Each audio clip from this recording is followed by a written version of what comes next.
This is the 60th transmission of The Architect Speaks. It was never random. The loss, the love, the silence, the ruin. They were all part of a single language. And when you finally listen, you'll hear it. You'll realize everything was speaking.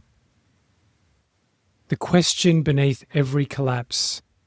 You've asked it before, in the dark, in the silence, in the middle of something ending. Why did this happen? And sometimes louder, what was the point of all this? You didn't ask it once, you asked it 1,000 times, with 1,000 different faces, in 1,000 different ways. When someone left, when the business failed, when the friendship drifted or severed into silence, when you stood in the ruins choking on the smoke of another unravelling. You thought life was chaotic, that meaning was random, that growth was just the byproduct of surviving pain. But what if it was never random? What if the silence was not empty? What if instead it was encoded?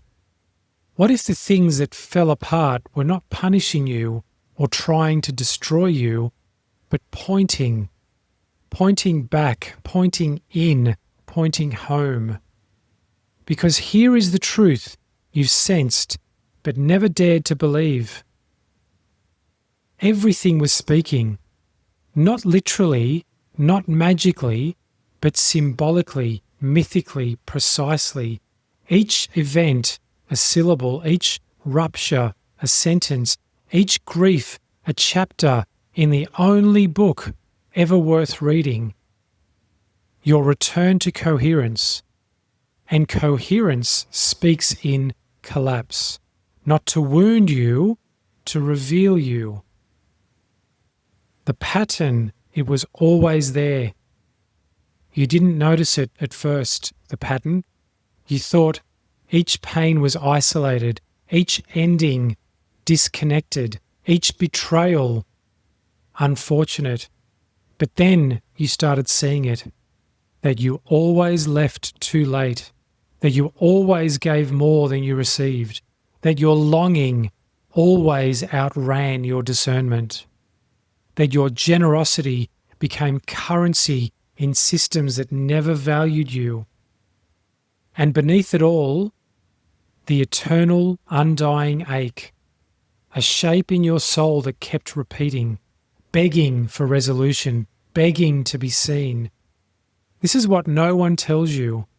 The events of your life aren't just happenings, they're not just occurrences, they're handwriting, and the universe writes in rhythm. What you avoid will repeat, what you suppress will echo, what you abandon in yourself will return to you wearing someone else's face, not to haunt you, but to teach you. The first time, it may have been a parent, then a lover, then a friend, then a boss. Different masks, same message, until you finally stopped asking, why does this keep happening to me? And started asking, what is this trying to show me? Because coherence isn't about making the pain go away. It's about naming the pattern. And the pattern is always pointing to the fracture inside you, the part that forgot its own name, its own boundaries, its own worth. And when you see it clearly, you no longer need to repeat it, because patterns are teachers, and once you learn the lesson, they stop yelling. The collapse is a sacred destruction. It had to fall. You fought it. You negotiated. You rationalized, but still it collapsed. The identity, the role, the version of you that could no longer hold the weight of who you were becoming. It didn't fall because you failed. It fell because it was false. And false structures cannot carry sacred lives. That's why the relationship broke. That's why the project dissolved. That's why the familiar became unbearable. It wasn't cruelty, it was precision. Destruction is a sacred function. It clears what no longer serves to make room for the next becoming, but only if you let it do its work. If you resist, you suffer. If you interpret it as punishment, you delay your growth. If you grieve what fell without blessing what is emerging, you stay lost in the ash. So now look again at the job you lost, the friend who disappeared, the dream that turned to dust, and dare to ask, what in me could no longer live inside that shape? What sacred truth required that destruction? What old promise had to be broken so a real one could begin? This is the lens no one teaches. Collapse is not chaos, it's architecture. Designed by a deeper intelligence, the intelligence that will dismantle every lie you try to live within.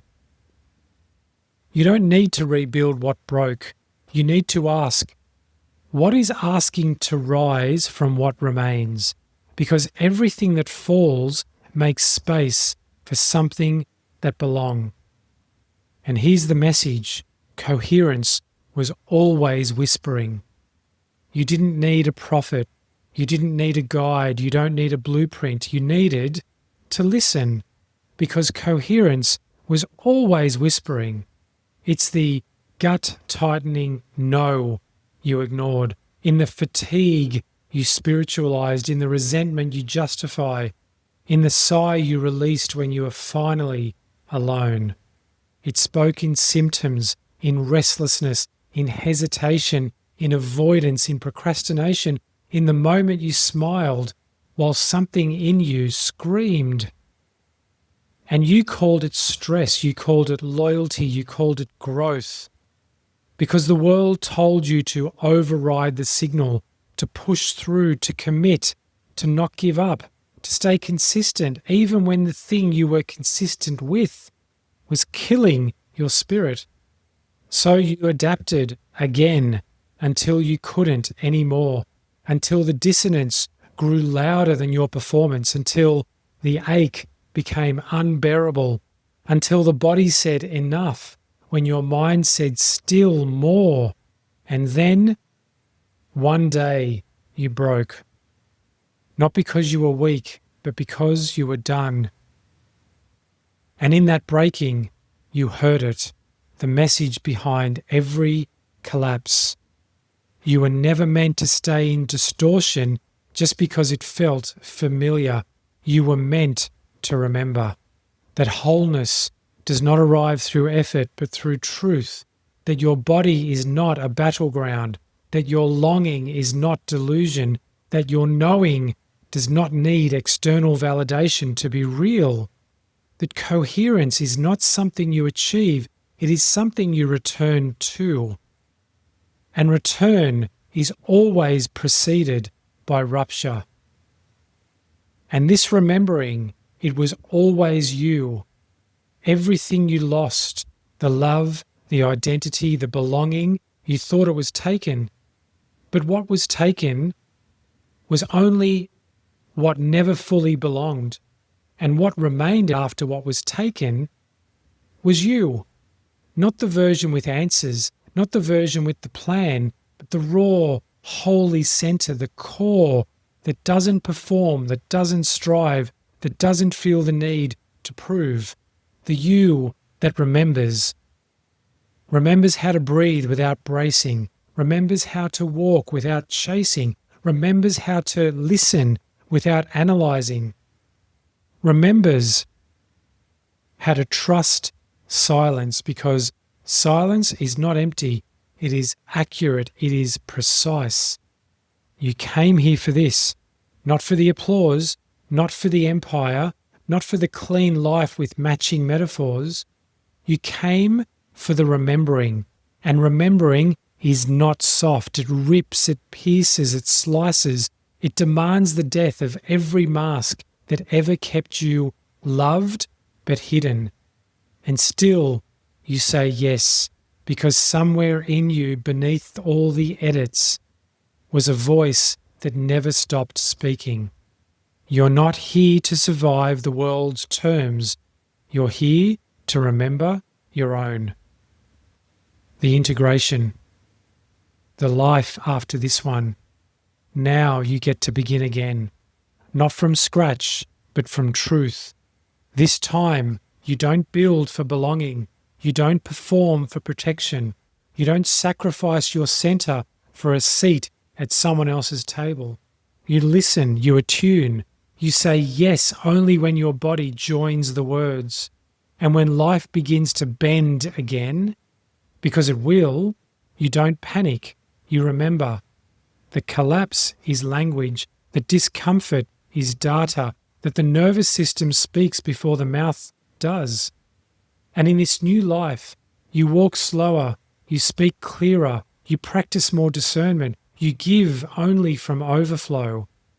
Because now you know everything is speaking, and you have become someone who understands the language. The signs were never silent. You just hadn't yet become the one who could read and interpret them. Welcome to The Architect Speaks.